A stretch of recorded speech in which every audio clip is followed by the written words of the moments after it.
Public service announcement. We know what you did.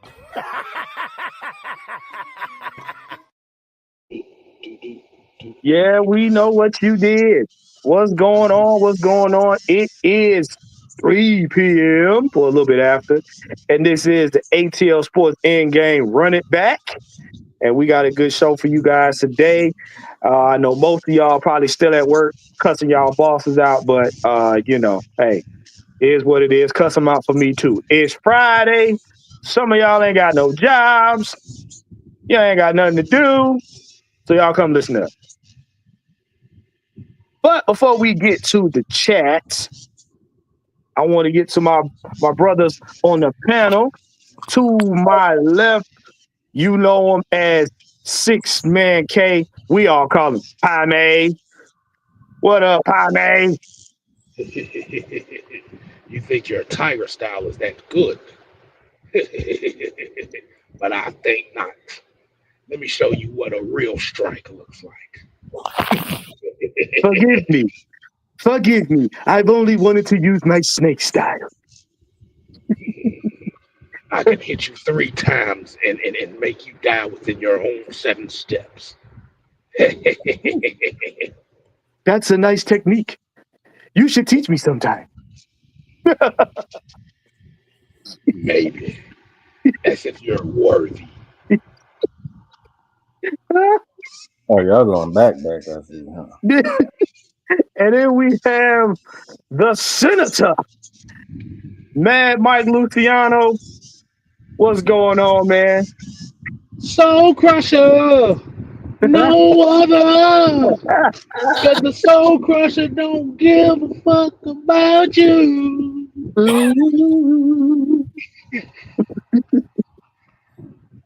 Oh man, let me get into this. Mike was actually speechless after that. I know, right? Exactly. Now we're gonna go ahead and get into the comment section with the 3 people that's in here. We got Andrew G in pole position. He said, "Why 2 p.m. instead of 8? I work during the day, so I can't watch these early shows." You can always hit replay. It's right there. You're welcome. But thanks for jumping in, man. We got Georgia, Texas boys. What's going on? AFN and Falcons family. And we got, hey, Christy. We got Christy Lewis. She said, is it still Falcons Friday? It's Falcons Friday every Friday. So, brothers. What the NFL season says. It's always Falcons Friday. Right. So we're gonna get right into the sports news first. If you guys haven't heard by now, the breaking news was today that, UGA fans, Mike Bobo is stepping down due to health concerns. I know why y'all probably having a parade in Athens, jumping up and down or whatnot. Hey, we wish that man some good health. But in other news, there is a bright side to this. Everybody, I'm telling you right now, this is breaking news.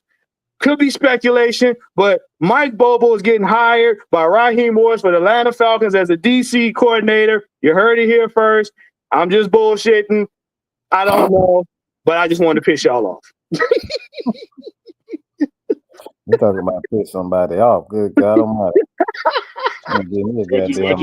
What'd you say, Mike? You said Mike Bobo gonna be hired as a senior analyst for the Atlanta Falcons. Senior offensive analyst. He gonna be doing Chris Collinsworth's job. Well, the Falcons, they fall out on first downs.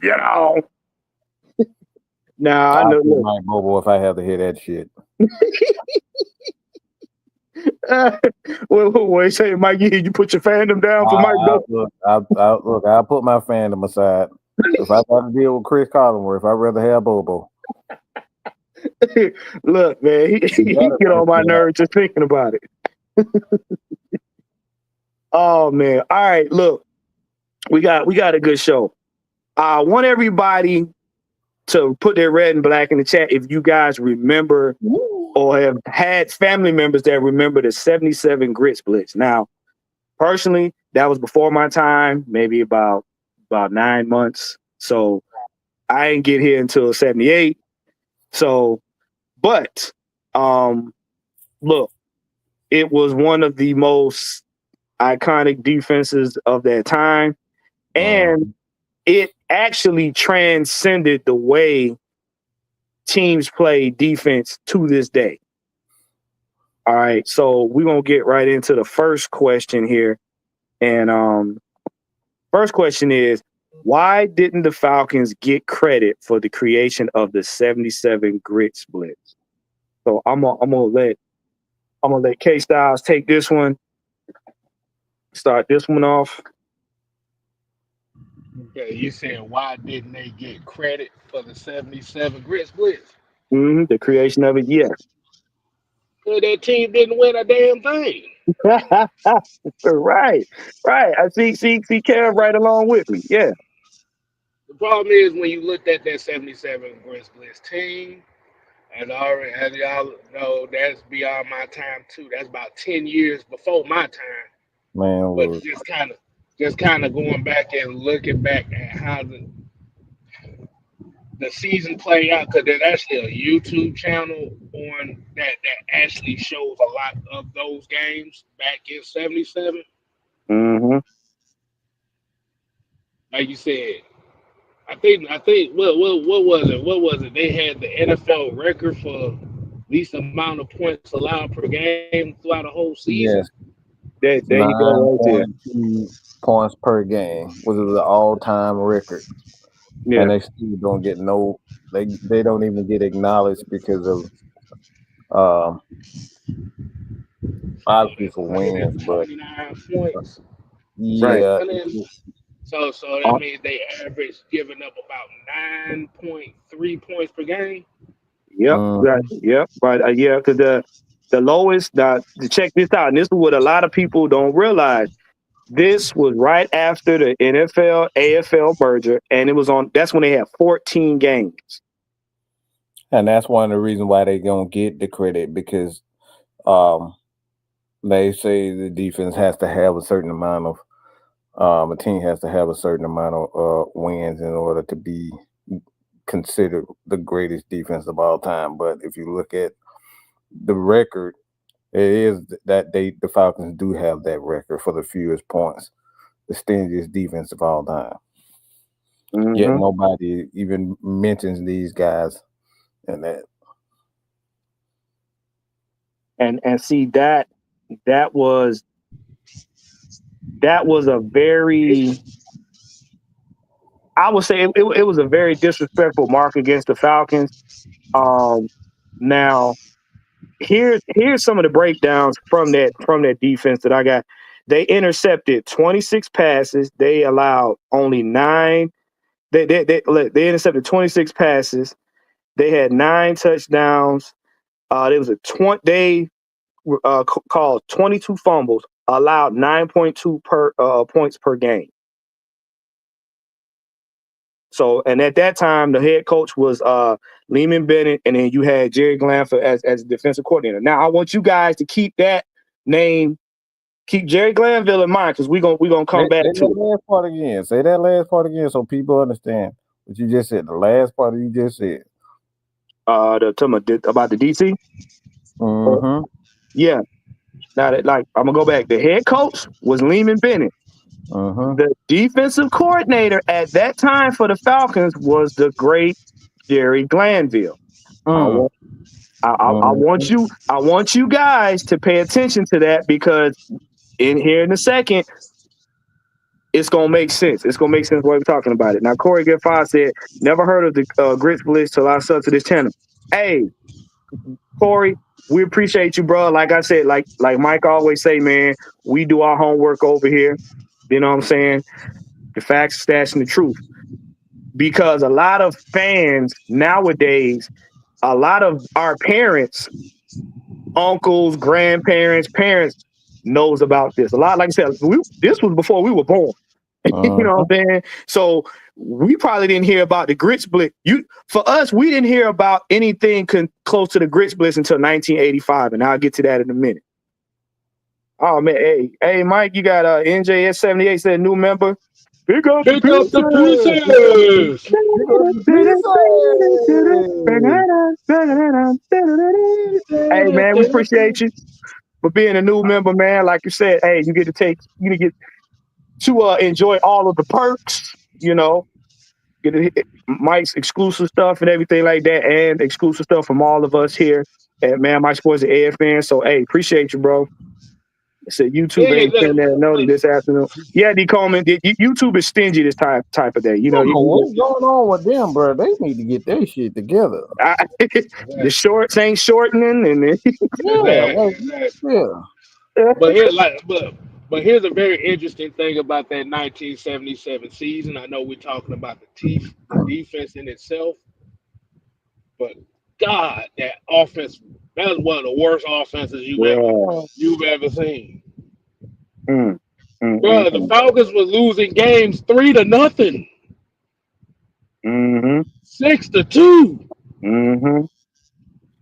Now and now, mind you, at the same time, this is who we had on the defense. That's who we had right there. Look at that now. Claude Humphrey, Tillman, Greg Rosina, Dewey McClain, Ray Brown, Roland Lawrence. It said, and Bennett's game plan of blitzing people to death. Do you see that?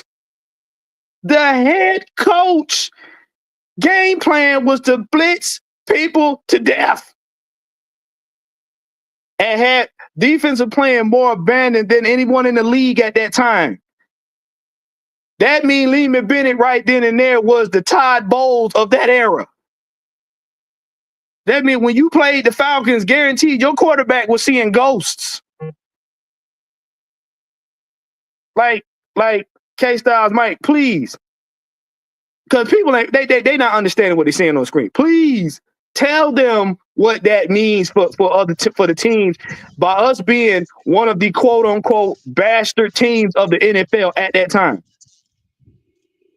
Which means you better get that ball. You better get that ball out as a quarterback because they was coming to hit you. They like you said, pretty much what that style of defense was. It was reckless, abandoned. If you was a corner or a safety, you got left on an island at all times. Like you said, the thing about it was they wanted to quicken the opposing quarterback's decision making. And like you said, man, which led to that team average giving up 9 points a game. Now, this is what you got to understand. This wasn't a league where they had Brady rules on quarterbacks. Oh, no. This was the era where, and like I like to say, this was the era where you was getting your bell rung, your clock knocked off. Like literally, they was busting people's teeth out. At this time, you could put a cast on your arm for the game and club somebody, and it was considered legal. Like, this is the era that you had guys like Mean Joe Green and Refrigerator Perry playing in. Where they would knock you down in the field and then run over there to the sideline and slap your mama and dare you to do something about it. Yeah, they was snorting cocaine on the sideline too. that was to keep them warm. Exactly. All right, we got one of the main guys on this platform that was around there, and he can better analyze the grits blitz.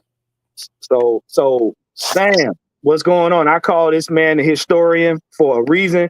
I'm gonna go ahead and put this one back up, Sam. We talking about the legendary 1977 grits blitz. 1975, 76, 77 in the Atlanta Falcons franchise had the single greatest defense to play this game and is not recognized for it.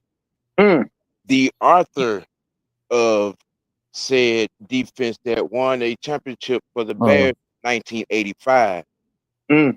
The 46 defense was originally coined and scripted by one Jerry Glanville, who was then Yes.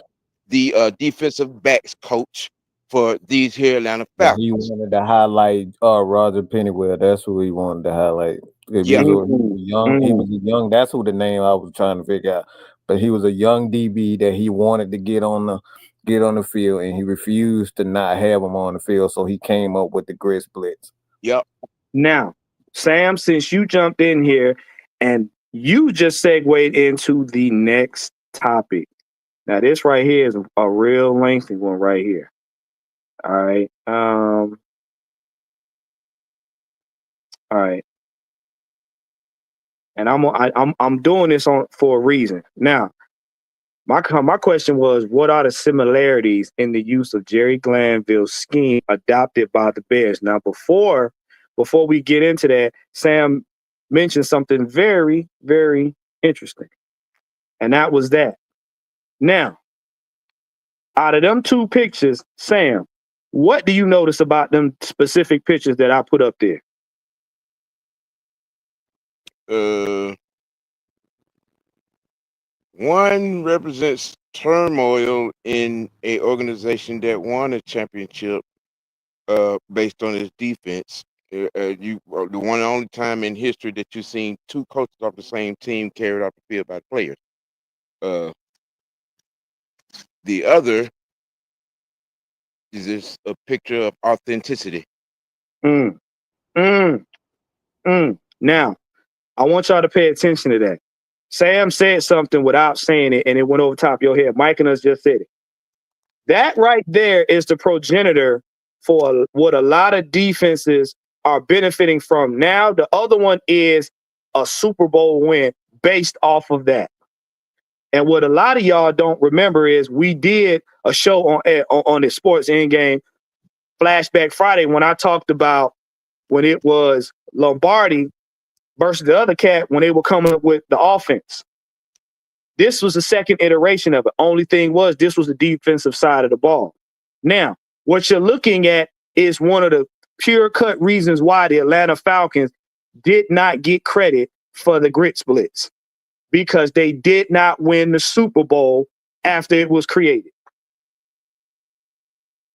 Because the offense on our team was god awful. Now, we're going to go to another one. That right there. Now, hold up. I want y'all to look at something right quick.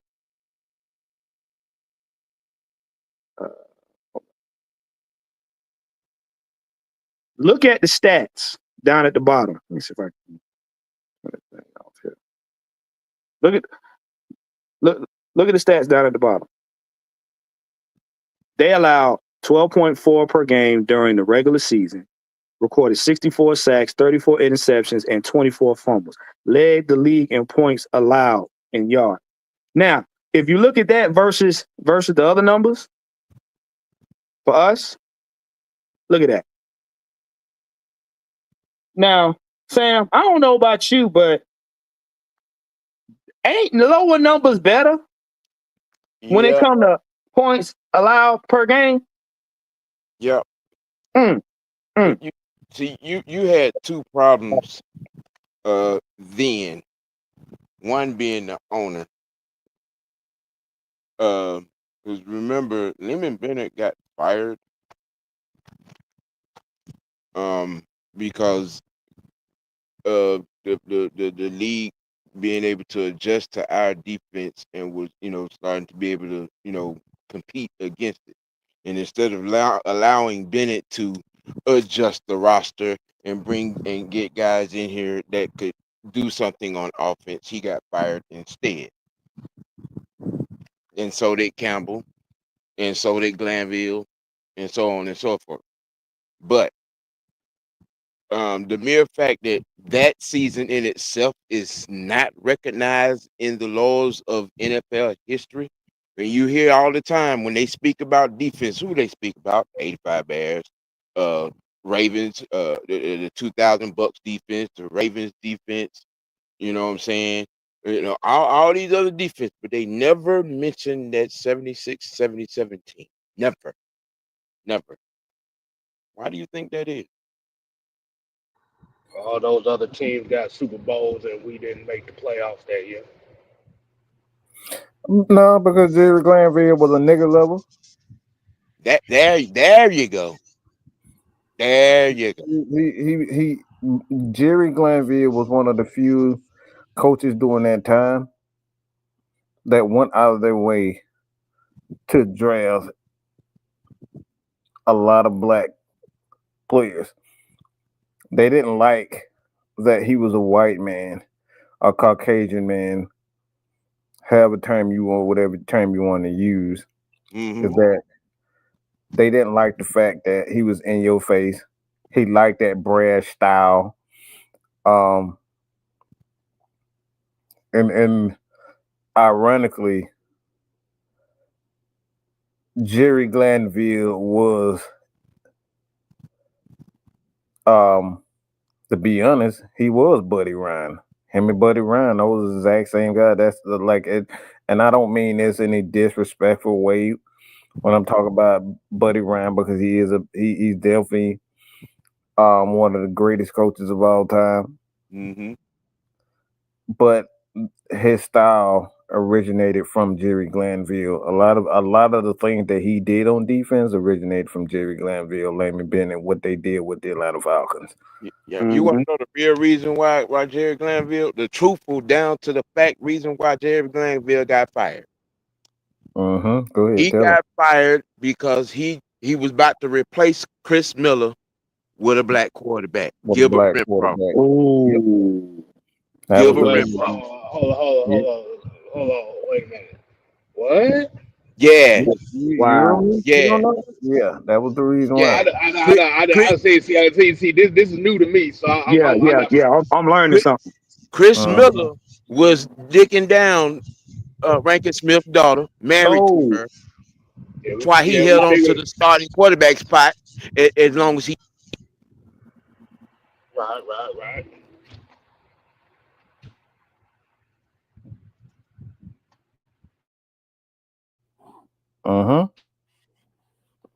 So,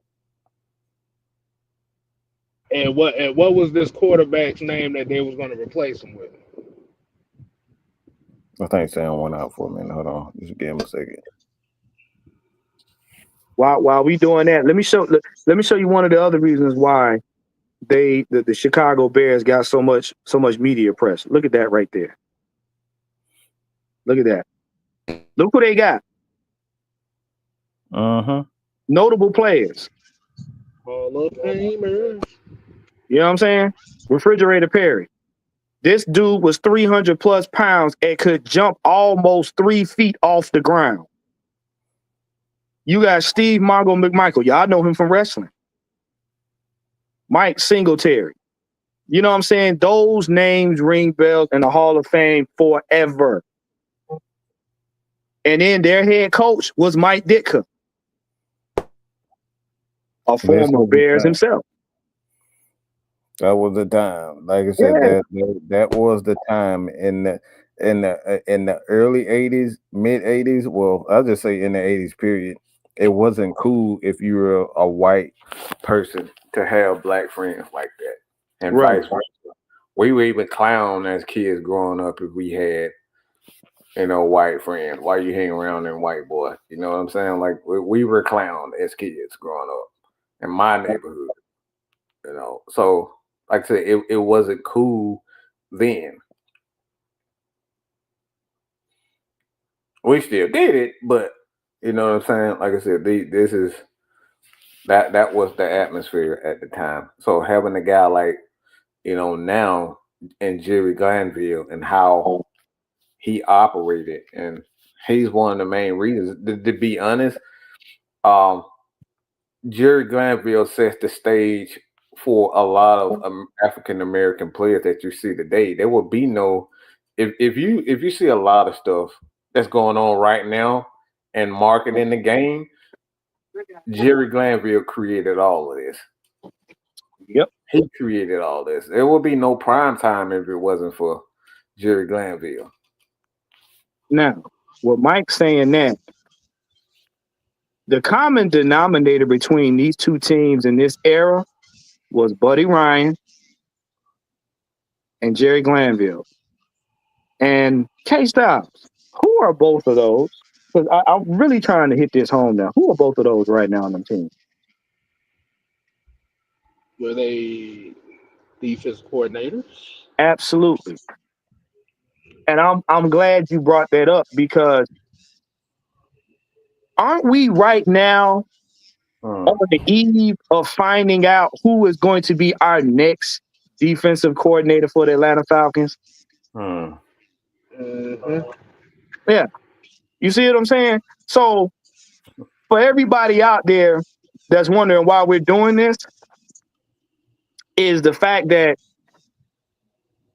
your defensive coordinators have to be on point with what they're going to do for the team. And your head coach got to have enough marbles in his head to understand, let your defensive coordinator do their job. Uh-huh. You think Mike Ditka was looking over Buddy Ryan's shoulders when them 85 Bears was wrecking shop? No. You think Lehman Bennett was looking over the shoulder of Jerry Glanville when he decided to create the Grits Blitz? No. The head coaches let the defensive coordinators do what they do best. That And that's part. why they won. Mike Dicker understood that he had to let Buddy do his thing. And they went back and forth because they both of them got major egos, but he just allowed him to do his thing. Sam, you there? Yeah.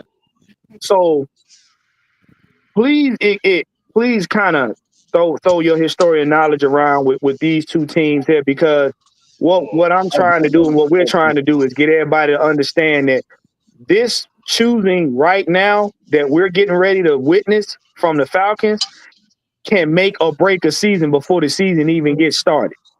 Oh, get back to the quarterback. Yeah, yeah, Yeah, yeah, yeah, yeah. I want to I'm hear that, interested man. in this story. Oh, The yeah. Chris Miller, the Chris Okay. Miller situation. Yeah, I was wondering if because I got kind of got thrown off. Yeah, Chris Miller was married to Rankin Smith's daughter. Mm, All right, Okay. and in that year, um, after that year coming in, I think it was the strike shortened year or the year after that. We had some guys in camp, and Gilbert Renfro was one of them. He outplayed, outran, outworked, outdid Chris Miller on all levels at the quarterback position. mm. And when it Mm. started to become public knowledge that Gilbert Renfro was about to be the starting quarterback of the Atlanta Falcons, Jerry Glanville got fired. Wow, wow, You wow. said Gilbert Renfro. Yep, Winfro, yes. Oh, okay, Yeah. okay. yep. I want to look this. So so I want to so get some more 1990. information on They this. said 1990, so and So so ironically, what you're telling me is that Michael Vick Mm, wasn't the first one that they chose to try to play. mm. Um, and, and and and what you're telling me is the um the Caucasian gentleman was about to get replaced by the first iteration of Run Nigga Run. yeah, Mm. Gilbert Renfro was about to be our Randall Cunningham. Ooh, ooh, So Renfro was about to be the original Vic. Uh, and, And mm. and not only did they fire Jerry Glanville, but they did they everything that they possibly could to bury that kid. they did. Wow. He went to Minnesota, and then he ended up coming back. They actually did, Sam. Yeah, they did everything. The rank the Smith family did everything they could to bury that kid's career. Now, what y'all got to understand about the Rankin Smith family is simply this: they when they bought this team, because y'all understand when they created this team, we got our name from an old lady. Just so y'all know, little fun fact: the Falcons got their name from an old lady that Rankin Smith and them knew, and she didn't like I think the other names they had. Number one, number two, they saw this as a cash cow, not a winning franchise. That is the reason why when the older generations mentioned the Saints and the Falcons, they were the bastard children of the NFL. Let's keep it a buck. Rankin Smith said it out loud. The Atlanta Falcons wasn't nothing but a tax write-off for him. Yep, He that's said it it. out loud. He had no interest in making this organization better. He had no interest in winning. He had no interest in the sport, actually. Right. Wait, And so you're telling me that Rankin Smith, Arthur Blank is nothing like Rankin Smith? not a Not drop. at all. Not at all. Wow, cause you could hear the talks today. That you thinking that Arthur Blank was one of the worst owners that ever existed. Nope, not even close. Not even I'm close. shocked. Rankin Smith did nothing for this city. Nothing. And if those of us that were blessed to have like big moms and uncles and whatnot, they always had a saying: if you start wrong, you end wrong. And that is why it took so long up until '98 for us to even sniff a Super Bowl because we were a tax write-off. Yeah, cause I was about to say, didn't we go like 11 years before playoff appearances? It was like 10, 11 years before playoff appearances. Well, before 98, n- nine, Yeah, 80, yeah. 89, 90, 91, one of them was our last appearance because we lost that game in Washington on that terrible field. Mm. Yeah, yeah.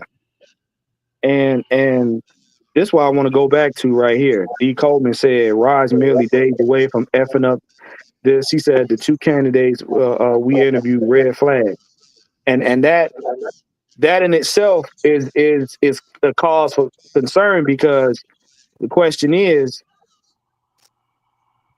do we want to be popular or do we want to actually win? Well, if you're not asking that question rhetorically, I'll give you an answer to it. And some people may have already heard me say this, because I said it Monday. Because I'm looking at Arthur Blank right now as a with a yellow streak down his back, real coward right now, Mm-hmm. and you can't show me different. I pray for and I wish the best for Jimmy Lake because what happened to him was dead ass wrong. And Arthur Blank is a punk allowing this to happen instead of doing what he should have done and getting Raheem Morris up out of him. It is nothing but a cowardly move to okay it, authorize it, and let this go down the way it went down as Jimmy Lake being the scapegoat. And we all know better. And I'm not going to look at this man any other way than a yellow belly coward from here on out.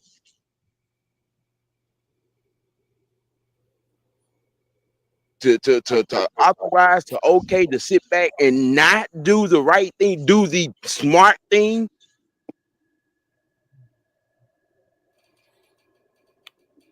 Because Raheem Morris deserved a pink slip after this season. So Sam, let me ask you a question. Let me ask you a question on that. So I think we already kind of figured out that 9 times out of 10, this is going to be a Jeff Ulbrich hire for DC. If it doesn't go that way, we'll all be kind of shocked. Mm-hmm. Yep.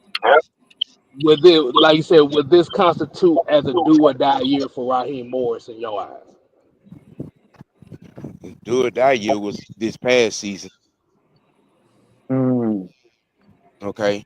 And if they hire Jeff Albright, they don't want to win. I don't get me wrong. I don't have nothing against the man. And Mike, everything that you said about him and the positive was all on point. But you bring somebody in here off that Dan Quinn roster, you don't want to win. Sam, I'm glad you said that because I was talking with Mike and them, and I said it like this, and y'all have heard me say this all season. Raheem had a leash. After we lost this season, he had a choker. If you go ahead and hire Jeff Ulbrich, you got a noose.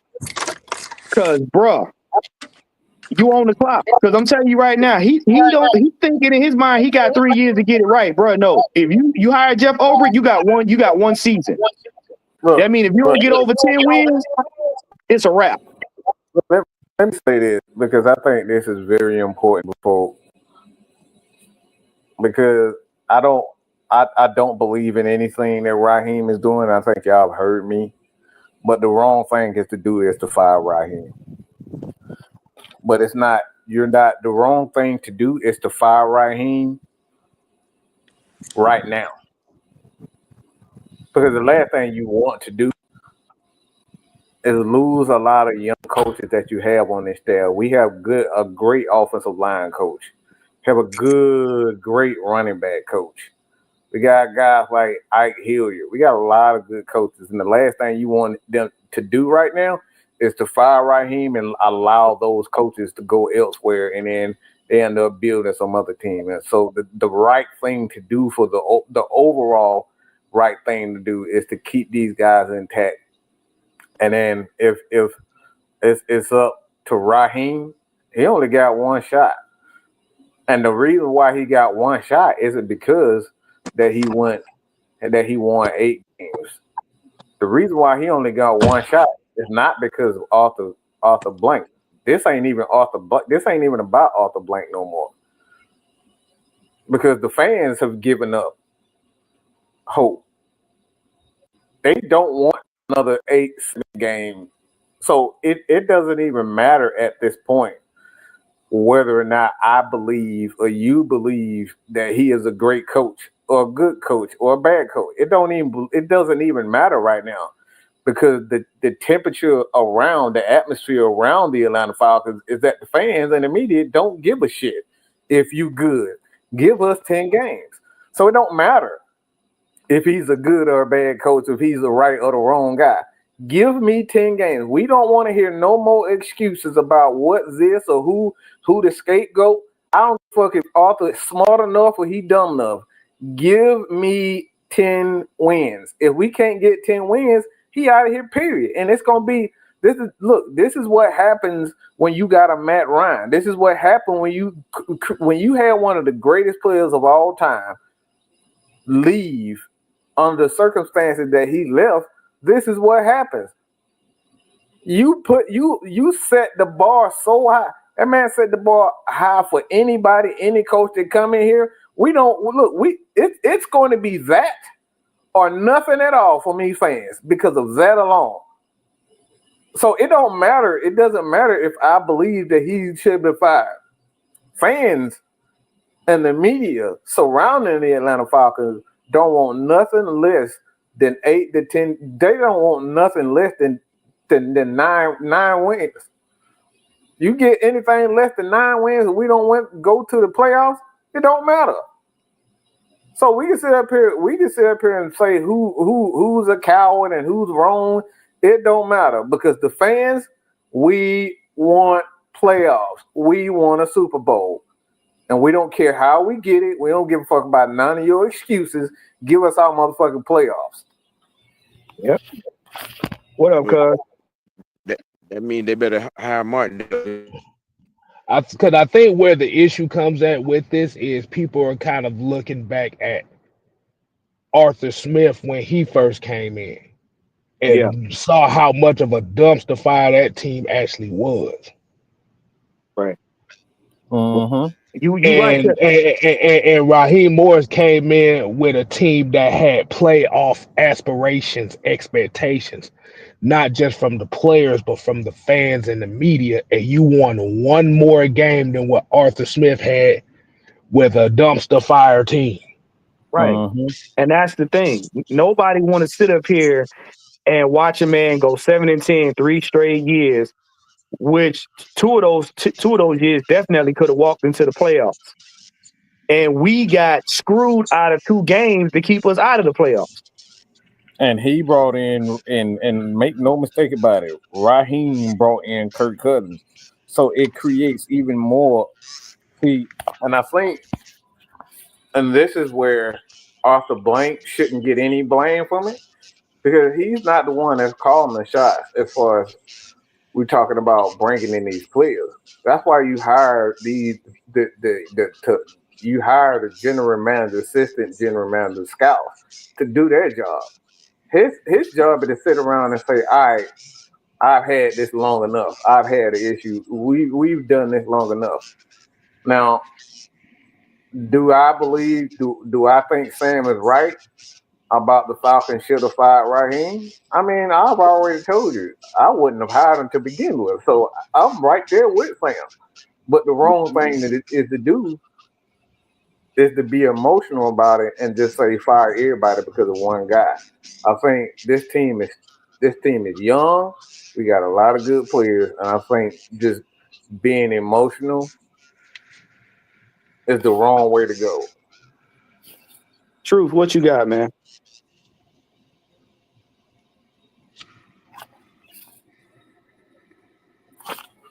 I hope he ain't doing no DoorDash.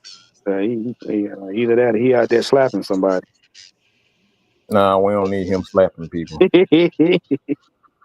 Well, it's getting close to that hour mark, man. I'm gonna go ahead and throw this last question in here, and I'm gonna start off with Sam with this one. I think Sam's stepping off. I think Sam probably about to step off here in a second. Okay, all right. Yeah, I am. But I got a few minutes to get one last thought in. What's happening? Okay. Okay, the question I got is, what can this new generation of football teams learn from the grits blitz era? Oh, that's easy. Oh, it's easy. I take a note from Remember the Titans. You blitz all night. I was thinking the same fucking thing. Oh Goddamn. man. Hey, Sam, I'm glad you said that because it Mike can attest Aggressive, to this. motherfucker. Exactly, Yeah, Sam. Aggressive. Be Jerry. aggressive. They said when Jerry Glanville designed this grits blitz, it was designed to blitz people to death. Yeah. And we saw throughout this season, when you blitz teams to death, good things happen. Yeah. You saw with the Bears who had the exact and right, what I'm saying, personnel to unleash that defense on the world. And that was not a safe quarterback nowhere. No. Now, Nowhere. what we saw this year was how to bend over and lay on your Oh back, God, yeah. spread eagle. That's what we learned. What you say, Kev? Found a new way on how to take it. That's all you told us. Look, we're not gonna have an LT moment right here. We're not. Oh no. Nah, So I ain't talking about. Wait, Sam, see. I was gonna go there. I wasn't gonna go there. I'm not Sam, gonna do that. Sam, I'm saying, Sam. do not get upset that they had. Oh my gosh, Sam over here talking about the Falcons found a new way to put on sheer stockings. I'm just gonna I'm leave it at kind of scared, y'all. I'm gonna be honest. You know what I'm saying from the defensive coordinator interviews. This just screams Raheem. This that. just screams Raheem. It's like the third or fourth defensive coordinator, and all of them DB coaches. Uh, We're still not focused on getting a defensive coordinator and who understands how to build a front seven. Mm. Most of these guys that he brought in are DB guys, with the exception. I mean, Wink does have the thing with Wink. He's more of a DB and a linebacker coach. Mm.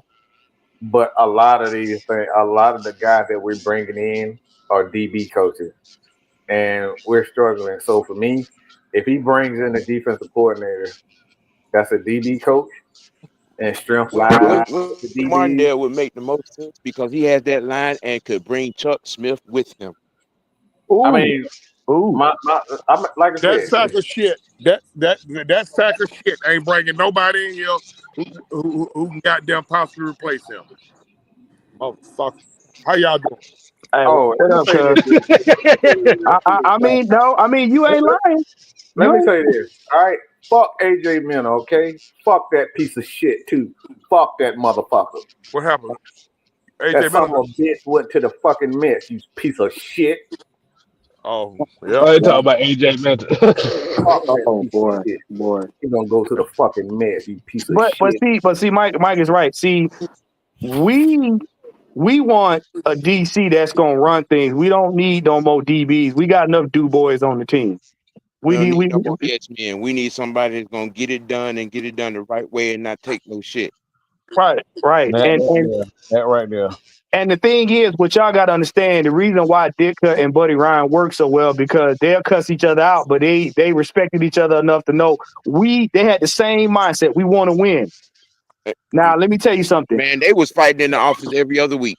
Yes, yes, Buddy, Boy, Buddy Ryan hit his goddamn offensive coordinator, Kevin Gilbride, with a two-piece. Now, we still Yeah, fight to this he day. did. yeah, He did. yeah, he did. He did.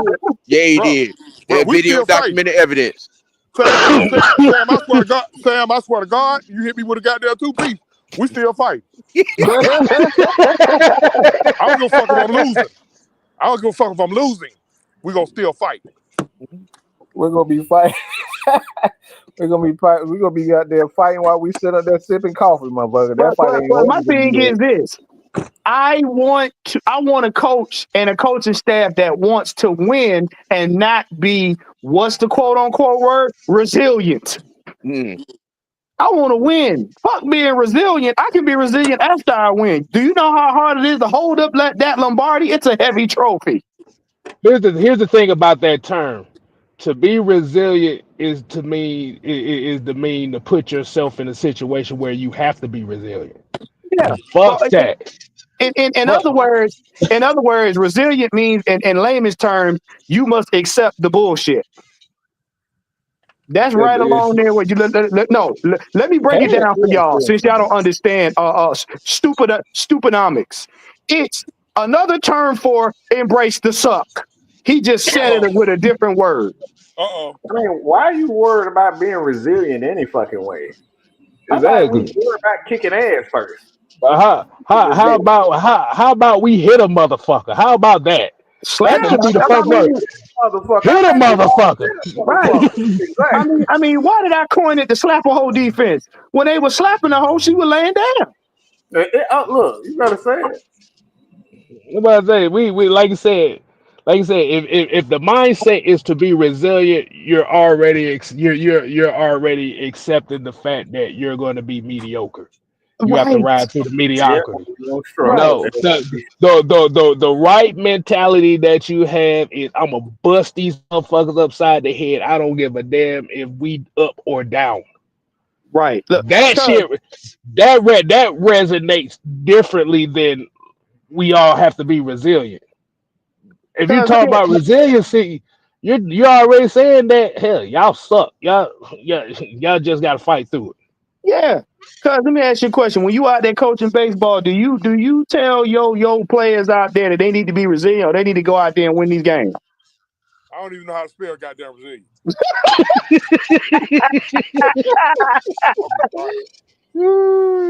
Look, Yeah, bro, damn all that, man. You go out there and play the game the right way, and goddamn it, hey, you're gonna get results. That's it. The All that result. goddamn being resilient shit. now I'm gonna tell you something. There was a time in the Matt Ryan era where teams hated playing the Falcons. Teams knew when they came down here, your quarterback better have some rest. He better be ready to put up some numbers because Matt Ryan gonna light that sucker up. If you can't outshoot it, you gonna lose. See, I won't. you start using the word resilient when you behind the eight ball a lot. When you when you Yes. know when your team going through a rash of injuries and shit and all that shit there, you done had all kind of shit. Goddamn, in the case of Monty Williams, he had to exemplify resiliency. He had a bitch made ass big crybaby ass center complaining, and then his wife died. He had to be Mm. resilient. Oh, I just thought about it. What? Resiliency is the equivalent of playing the victim. Yeah, Pretty much, pretty yeah, much. yeah. To embrace the suck. Uh, uh, uh, uh, pi- uh, You uh, know what? it's a form. Hey, it's forming the pity party. The forming of a pity party. Basically, when you tell grown men, especially grown men that want to win, you need to be resilient. Basically, you telling them grown men that some of them have played at a high level that you ain't got to play to the best of your ability. It's okay. You just lose with pride. Just lose and just smile and wave like that pageant queen that don't nobody care about. Just wave, even though you a sack of piece of shit. Just wave. Ice ice cream cups and pizza party. Yeah, look, I'm trying to tell you. This nigga here. Yeah, yeah, I forgot all about the resiliency part. Now I just had to think about like, wait a minute. We have to be resilient. yeah. That is not a message you want to be sending before a game.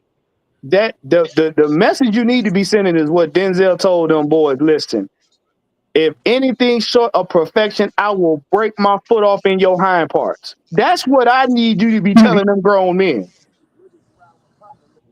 Them grown men need to be scared. They're gonna walk out the locker room with with an Air Force One stuck between their cheeks.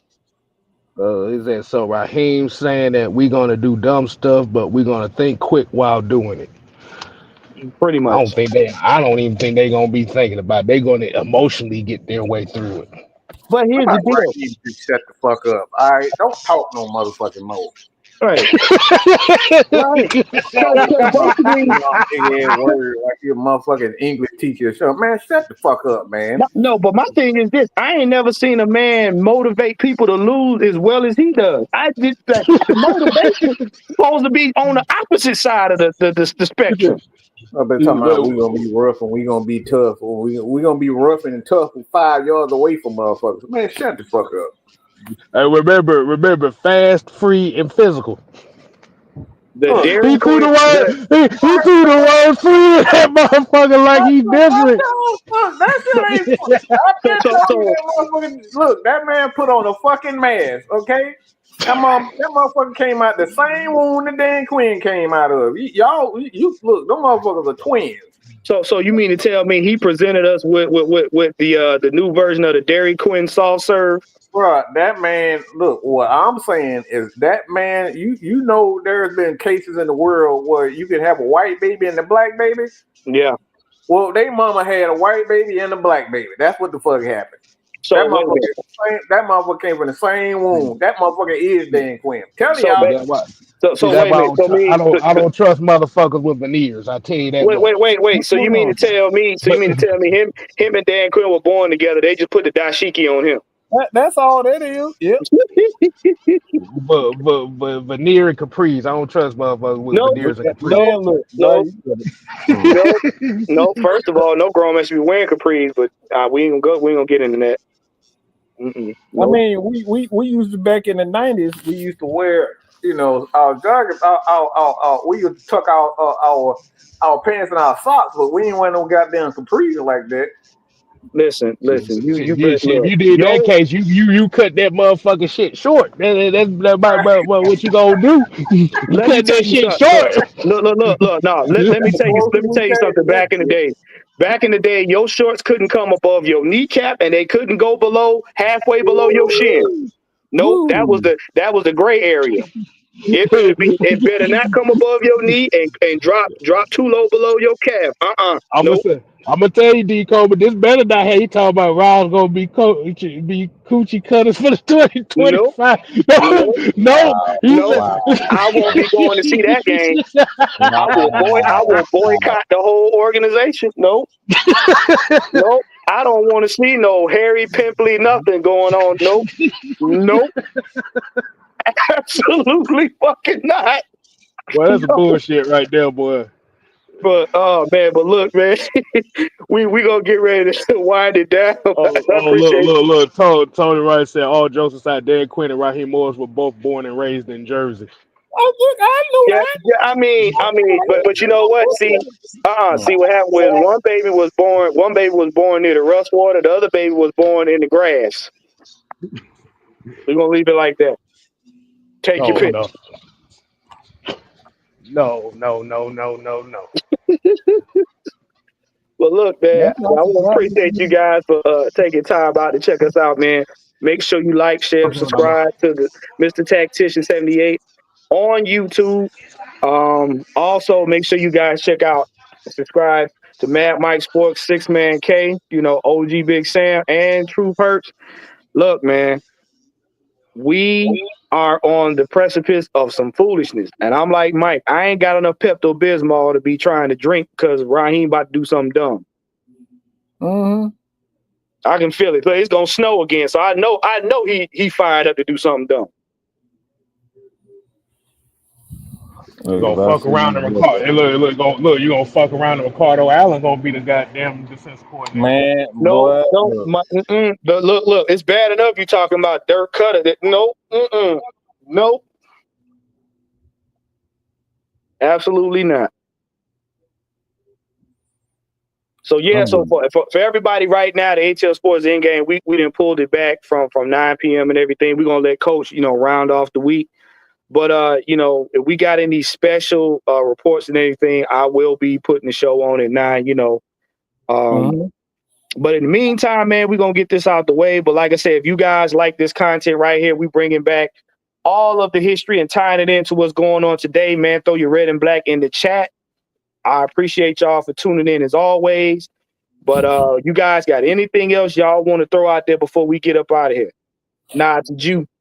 So what right now it looks like the Niners are the leader when it comes down to Robert I don't know how Robert Salah, however you Robert Salah. Salah. They're prepared to make him the richest defensive coordinator in NFL history. So they not planning about bringing him in right now. So that maybe one guy, but it really just depends on what happens with Kyle Shanahan, because if Kyle Shanahan ends up getting fired or he's there, don't be surprised to see Robert Saleh being named head coach of the San Francisco 49ers, depending on what happens with Kyle Shanahan. That's gonna be something to keep an eye on in San Francisco if they hire Robert Saleh. So that right there is definitely gonna be trouble. Y'all think we got trouble in Atlanta? They're gonna be trouble in San Francisco. Saints, can y'all do us a favor and just pick up Jeff Ulbrich before we Raheem get to him? Go ahead and pick him up. Y'all ain't doing nothing next season anyway. Go ahead and pick him up. Take him off of our hands. Man, look, Ulbrich a good dude. I just don't want him in Atlanta. Look, I'm tired of reliving 28-3. I do not want to relive. Every time I look at any coach, 28-3, Super Bowl. I want to get rid of that shit. Let's move on to something big and better. Right. I told Tony Wright, you better not be cussing in this chat. You know what? You sit your ass up, Tony. Don't. No, we not doing that. Look, he done got my signal, like he got my signal messed up plenty of times. I don't need that again. Tony right here cursing in here, boy. Bro, I'm talking about blasphemy. Boy, that was some blasphemous shit right there. But like I said, D. Coleman said earlier in the chat, he was like, the last 2 interviews was red flags. Yeah. So basically, because the thing about it is really just going back to what we talk about is he looking for a defensive coordinator that's going to make the defense better, or he looking for defensive coordinators that he can damn control? Right. Because if you getting a second chance to make a first impression, like you hear the Head and Shoulders commercial, Then you should Mhm. be looking at the man's body of work saying, what did you win? What did you help contribute in winning? There It should would be make sense. nobody better than it should Yeah, be nobody better than Wink right now. You look, Wink is the guy you should be going after. Period. Point big. If you're trying to build a defense the proper way, then Wink Martindale should be your guy. Yeah. Period. right. And like you said, even if they look at a guy like Luke, like you said, they just need some experience Mm-hmm. at that coordinator position. Even if it's loose, let Luke, Lou I still can't Anamo. say it. Yeah. Lou Anamo. Only reason I don't give him too much flack just for the simple fact that hell, after they paid Joe Burrow, they damn near had to get rid of majority of their defense. Hey, So and we thank you because Jesse Bates has worked out wonderfully. We thank you. we appreciate that. We And Lou appreciate was that. one of the guys that developed him. hmm So, like I said, even if it's one of those two, like I said, they need some experience at that position. Like I said, the thing is, if you're going for another guy who's unproven that has not been a defensive coordinator, you at that case you shouldn't have fired Jimmy Lake in the first place. Exactly. Right, Exactly. right. Because his defensive schemes were working. That's the problem. You weren't allowing him to be consistent enough with using it. Them games we just consistently got pressure, consistently got sacks in the later part of the season. Jimmy Lake's scheme was working. Why? Because this Atlanta, and I'm gonna say it again. Pay close attention. The Atlanta DNA is defense and running the ball.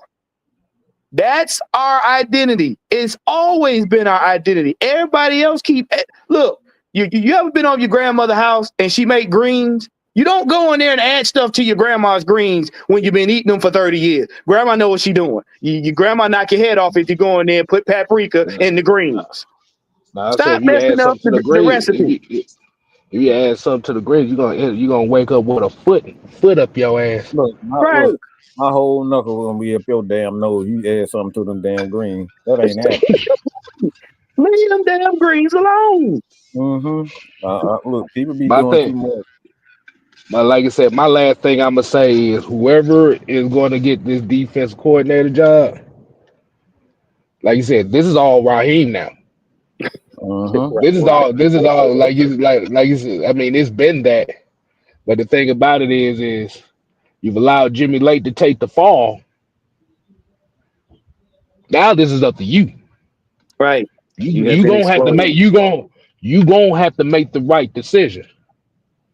And if your right decision leads to this defense not looking no better than what we just saw this past year, oh these fans is on the borderline as far as jumping off your damn bandwagon, nigga. Ooh. K This Style. de- You What's up? saying something? What you dropping jewels and they don't even know it because I got a feeling that we're gonna get Jeff Ulbrich and then turn around in the off season and free agency and possibly the draft. We're gonna get defensive pieces that we need to do what we got to do, and Raheem gonna implement the shits Now, because now, now, that now, D Coleman. When I say borderline, we got to add in the woke culture folks that still victimizing him. But yeah, good. yeah, but that would be calamity one on one. You get the DC that you want and turn around and get all of the pieces that you want that everybody and their mama that got no eyes can tell you will work and you fall flat on your face. I got a feeling we gonna get the players necessary to do what this defense need to do, and somehow Raheem gonna find a way to fuck it up. Mm-hmm. That's what I'm and if thinking he about. and if he finds a way to fuck it up, see, the problem is, like I said, the thing is he can't scapegoat nobody now Nope. because he's supposed to be the defensive mind. He's supposed to be a defensive guy. True South Side, but remember, the defensive coordinator hiring is based on the head coach. It ain't left up to the front office unless the head coach really truly comes out as incompetent. But they're a lot. See, one thing about owners and real smart businessmen, they allow the management to hang themselves.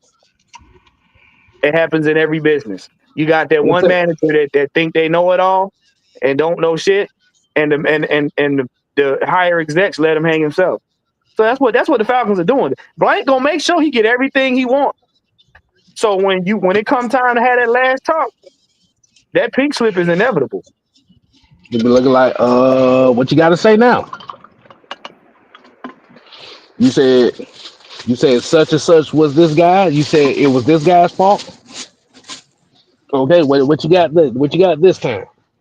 I mean, he blamed the defensive backs, talking about they was in the wrong spot. I'm like, if they in the wrong spot, motherfucker, you the DB guy. The fuck you mean? Don't Right. blame them, motherfucker. You the DB guy. You're the DB expert. You came as a DB coach. You were the DB. So if they if they are out of place, then what the fuck that make you? Right. Accountability is where I am. Like I said, for me, I'm watching his interviews closely, and I'm watching who he hires. Mm-hmm. That's gonna say a lot. That's gonna say a lot. And another thing too, I want y'all to pay attention to that all these other Falcon content creators not telling y'all. It keep a close eye on who leaves. Who leaves for other spots, other jobs. That tell you everything. Okay, Yep. and not about the people that that we hire. It's about the people that leave. So if you start seeing guys leave, that's a problem. Mm-hmm. You Because got to pay every aspect of everything. because You one want, thing about a you want, coaching staff, it's you a want. brotherhood. I hate to use that term, but it's a brotherhood. So when you start seeing people being thrown under the bus inadvertently because you don't want to take accountability, oh, they're not sticking around for that because they'll take their expertise elsewhere and leave you there so you can run it how you want to until. Southside here said he's making a prediction. If we're like 3-6 with a bottom 20 defense, said Raheem will be fired mid-season. Oh, He will not last 5 games if the Falcon come out 0-3. He won't last, y'all. I'm telling y'all. He look. will not last.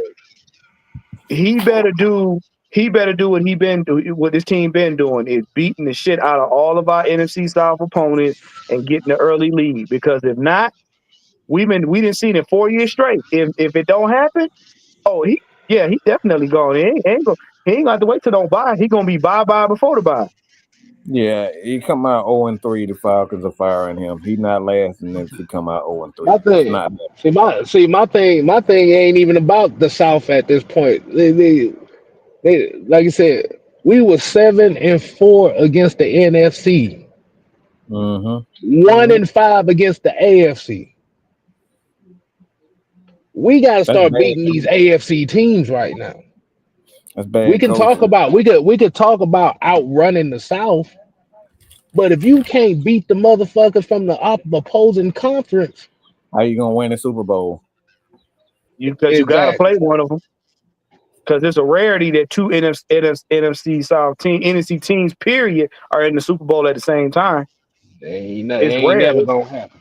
Ain't right? never gonna happen. Ain't. Can't So, win the Super Bowl. You can't be an AFC team. right. But what we gonna do? We gonna get out of here, man. We gonna let y'all have your afternoon back. Like I said, make sure you like, share, subscribe. Make sure you hit the notification bell. I will be putting some more shorts out, and make sure you keep up with my brothers, man. Listen, we out of here. I'm tired. I'm about to go get me something to eat. I won't deny it. I'm a straight rider. You don't want to fuck with me. All right, man. Talk about being damn resilient. The fuck are we Look, being resilient for? We need to be whooping ass. our resilience tells me is that you are embracing the suck. That's That it. sounds like a resilient. It was playing like you getting, placed over somebody's damn knee and they spanking your ass all the damn time, talking about be resilient, baby, be resilient. You know what? On that note, we out. What you trying to say that Raheem Morris is a closet dominatrix? That's what you saying? Oh wow, wow. So what you trying to say is he like resilient kink? I'm done. Y'all wild, boy.